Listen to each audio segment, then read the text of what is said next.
ढोलकपुर नाम के साम्राज्य में एक जाने माने ऋषि रहते थे, जो लोगों का भाग्य बताने के लिए प्रसिद्ध थे। उस राज्य का हर व्यक्ति उन प्रसिद्ध ऋषि व उनके कौशल के बारे में जानता था। एक दिन उस ऋषि के बारे में वहां के राजा को भी पता चला। राजा के मन में भी अपने भविष्य को जानने की इच्छा होने लगी। इसी के चलते उसने अपने सैनिकों को ऋषि के पास भेजा और पूरे सादर सम्मान से उन्हें महल लेकर आने का आदेश व आमंत्रण दिया।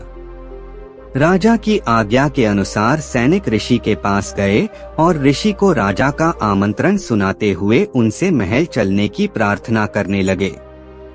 ऋषि भी सैनिकों के साथ महल चलने के लिए तैयार हो गए। जब ऋषि महल पहुँचे तो राजा ने बड़े ही उत्साह से उनका स्वागत सत्कार किया और उन्हें अपने दरबार में सम्मान के साथ बैठाया। जब ऋषि ने थोड़ा आराम कर लिया तो राजा ने ऋषि के सामने अपने मन की इच्छा रखी और उनसे अपने भविष्य के बारे में पूछा।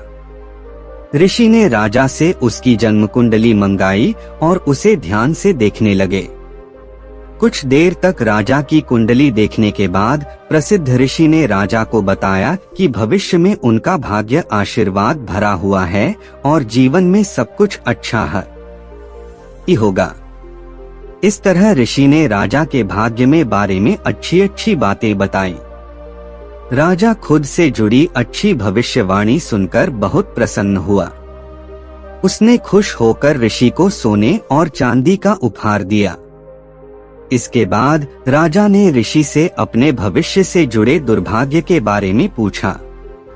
राजा के पूछे अनुसार ही ऋषि ने राजा के दुर्भाग्य से जुड़ी बातें भी बता दी।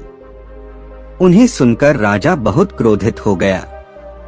वह गुस्से में ऋषि पर चिल्लाने लगा और धमकाते हुए कहा कि इतनी बेतुकी बातें करने की आपकी हिम्मत भी कैसे हुई। राजा ने गुस्सा होते हुए अपनी तलवार निकाली और ऋषि की तरफ इशारा करते हुए कहा कि अब मुझे मेरी मृत्यु का समय बताओ। ऋषि समझ चुका था कि राजा अपना दुर्भाग्य सुनकर उस पर क्रोधित हो गया है। राजा की मृत्यु वाली बात सुनते ही वह शांति से कुछ गणना करने लगा। इसके बाद शांत स्वर में कहा, मेरी गणना और कौशल के अनुसार आपकी मृत्यु मेरी मृत्यु के ठीक 1 घंटे बाद होगी। राजा ऋषि की यह बात सुनकर हैरान हो गया। अब उसे अपनी गलती का एहसास होने लगा। उसने तुरंत अपनी तलवार नीचे रखी और ऋषि के साथ किए गए अपने दुर्व्यवहार के लिए उनसे माफी मांगी। बाद में राजा ने ऋषि को ढेर सारा धन दिया और उन्हें वापस कुटिया में व सम्मान के साथ भेज दिया। कहानी से सीख, मुश्किल परिस्थितियों में हमें समझदारी से काम लेना चाहिए और मन को शांत रखना चाहिए। यह हुनर हमें हर परेशानी से बाहर निकाल सकता है।